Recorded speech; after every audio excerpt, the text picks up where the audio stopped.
ሰው በክርስትና ቀን ለዛውም በልጁ ክርስትና ቀን እንደዚህ ይነጫነጫል እንዴ?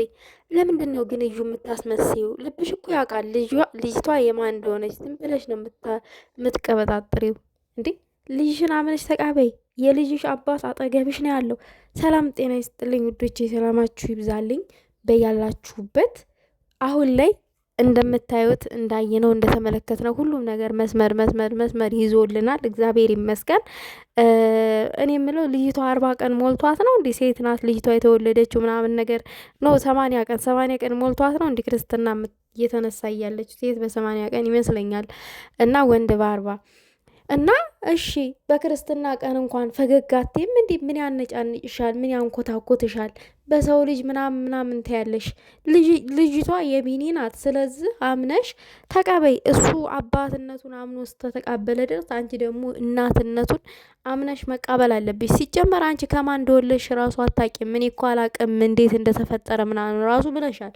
የተወዘጋገብሽ ነሽ እና እባክሽ አርፈሽ ተቀመጪ። ግን ቢኒ ይመቸው። እውነቴን ነው የምላችሁ። ማች ምናምን ለብሰው ምናምን ቃሚስ ለሷ ገዝቶላት ምናምን ነገር አብረው እንደዚህ ክርስትና ላይ አብረው ቆሙ ስላዩኝ እኔ በጣም ደስ ብሎኛል።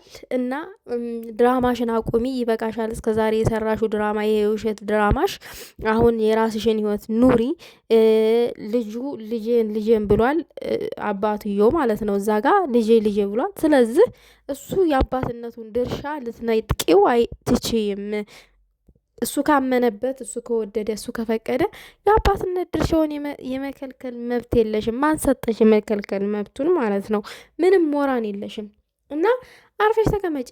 ያዙ ይልቀቁኝ አትበይ፣ ምርምር አትበይ፣ እንጥጥ አትበይ፣ እንደ ፌንጣ ማለት ነው። እና እስከ ዛሬ ያጠፋሽው ስም ይበቃል። እውነት ይቺ አይደብራትም እንዴ? በልጇ ክርስትና ጊዜ የልጇ ክርስትና ቀን እኝኝ ትላለች። እንዲህ ደግሞ ምን አስበሽ ነው?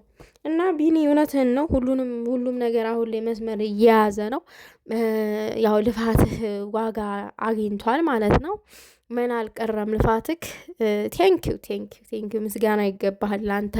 ይችማ ዋጋ ታገኛለች። እውነት የሰው ስም እንዳጠፋች እሷም የእጇን ታገኛለች። እውነት እንደዚህ አይቀርም። እውነቱ ተደብቆ ይወጣል።